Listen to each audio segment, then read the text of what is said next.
there, it is a super exciting day for me in the garden. Today my Earth Angel Parfuma Rose bloomed for the very first time, and it smells amazing. She smells amazing. I bought this from Jackson Perkins last year. It was about mid-October by the time it arrived to me, and the plant was probably about this tall when I received it. That was about 5 months ago, 22 weeks, and today is the first day this bloomed, and it's super exciting, and it just makes me happy. If you see the picture that I have, it's just beautifully full, it's a double, and it smells amazing. And I just want to share with you guys how I've cared for the rose, how it's gotten here to this point, and I am no expert by any means, but I do want to share my passion for it and my passion for learning about it. I think that as long as you are willing to learn, you can garden, you can grow things. And this, how could this not make you happy?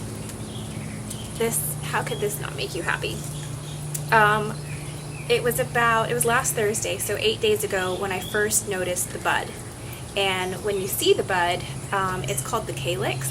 Actually, there's a bud right over here. I don't know if you can see it, but there is a teeny little bud here.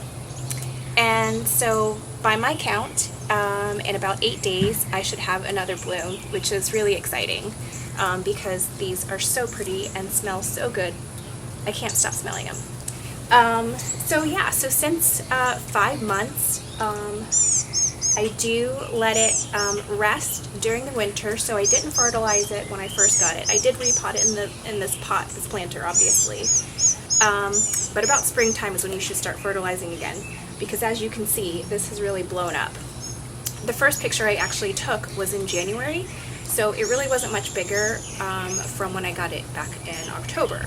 And I'll show you a picture of what it looked like in January, and then how it's blown up now to today. The top of the stems are actually out of frame for you, so you can't see it, but it is really tall and really happy. So I am, again, no expert by any means, not considered a rosarian, but I keep learning, and I think I'm doing pretty well. So yesterday, let me tell you, again, Thursday was the last time it was a bud, and yesterday the sepals, the green parts that are covering the bud, had actually opened up and come apart, and so I could see petals yesterday. And then today was the day I actually saw the full bloom. Yeah, so I do fertilize starting in the spring, so that's about February for me, the first week of spring, and I do start to fertilize it. Roses do love to be fed, just like me. We like to eat, and so do the roses. There's lots of things that I've learned roses like. I went to a seminar at my local nursery, Lucas Nursery. I love Lucas Nursery. And I learned that they love things alfalfa meal, bone meal, fish meal, gypsum, all really technical stuff. And I bought the alfalfa pellets from Lucas, which have done really well. I do that once a year. I apply it once a year. And then I just have this regular bag of rose tone made by Espoma, and I apply that really like maybe once a month, but follow the instructions as how to apply it, how much to apply it, and when to apply it. I kind of do it just when I feel like it. And then I also use a water soluble. That is a granular, so you just kind of mix it into the top of the soil and then water it. This is water soluble, so this actually will dilute in water once you put it in. And this is Scott's Super Bloom. It's got a high P number, so you have your NPK, nitrogen, phosphorus, and potassium. So it's got a high phosphorus level, which will help with blooms, which is what we want. The nitrogen helps with the green and the leaves, so I feel like I have a lot of good nitrogen. I just want more blooms, which is the P. So that's why I have this. And I do water it probably once a week, like that. And that's really how I care for it. Part of the rose care includes spraying for fungus, because I think a reason why a lot of people are afraid to have roses in their garden is because they are very disease prone, and the disease being caused by fungus. So I do spray my roses once every 2 weeks, and I have it set on my phone as a calendar reminder, a recurring appointment every 2 weeks. And I do use this F-Stop spray, F-Stop liquid made by Fertilome. This is what it looks like. Lawn and garden fungicide. And I mix it according to the instructions that are on the back. And I use a sprayer. It's a very fine mist sprayer. This one I got it for $11.99, so it's not cheap. You know, it's not from the dollar store or anything. It's made by Delta Sprayers, Ultra Quiet Whisper Mist Equine Sprayer. And it's got a picture of horses on it, and it's a really great mister spray, and it helps spread the spray all over the rose bush. And I'll demonstrate. So you want to spray the bottom of the leaves. So I usually lift it up like this, and I'll spray. And it's a really fine mist, a really great sprayer. I really like it. I hope that the fear of fungus isn't going to deter you from growing roses in your garden. They are super rewarding, as you can see. This is so fragrant, and it makes you so happy.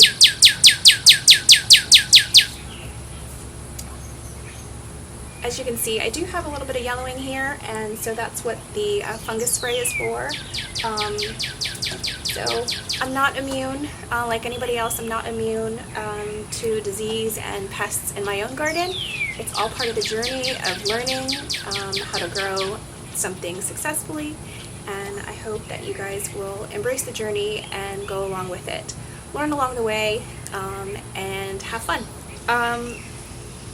I am a member of the American Rose Society. I know it sounds like I'm an old lady, but they are a great resource. I get these magazines that I receive in the mail once a quarter, I believe it is, and they have really great articles, so I can keep learning about roses because these are the people who know what they're doing, and I learn from people who have done this before me.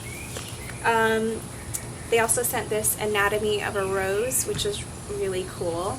You can also look it up online. But yeah, I really think that as long as you're open to learning, you can grow your own roses, plants, flowers, vegetables. As you guys know, I love gardening, and I do not discriminate when it comes to plants. I love veggies, I love fruits, flowers, indoor plants, outdoor plants. I just love it all because I think nature is just amazing and so beautiful. Here I have this is a 2019 catalog. It's a small one from Jackson Perkins, and this is a beautiful catalog, and there we are on page 4 right away. This is the Earth Angel Parfuma Rose, and the picture here is honestly what made me buy it. So maybe by you guys seeing this and the photos that I have, maybe you will buy it. It's a European award winner, specially selected to ensure rich fragrance, romantic style, and vigorous disease resistance. This bloom is sure to delight in a variety of climates. And it also notes that it has a strong fruity fragrance. So yeah, if that doesn't want to make you buy it, I don't know what will.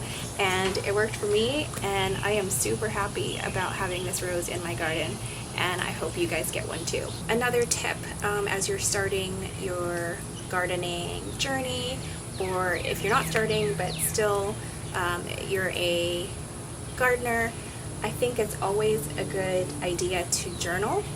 So personally, I journal through my iPhone. I usually have it with me at all times, so I can quickly write a note while I'm in my garden. I take pictures and also put it in the notes, so I journal with photos.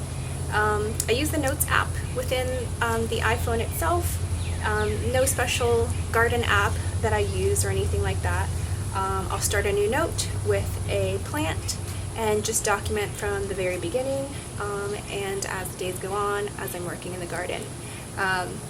So in this case, I started my journal on this one when I received it from Jackson Perkins on October 19th, 2019, and have just journaled the progress as it goes along.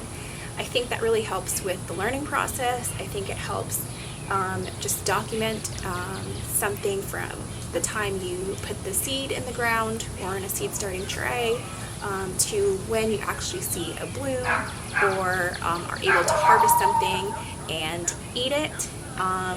That's kind of how I've been learning, and then I can share that knowledge with you so you get excited about when am I going to get to eat my zucchini? When am I going to see my first bloom? The anticipation is always the exciting part, I think, but you want to know. And for me, I'm very logical. I try to be logical, and I want to know things and know what to expect. Some things are unexpected as you learn through gardening, but it's all part of the learning process, and I think journaling is a great way to document your journey. So I hope you guys take that as a tip back.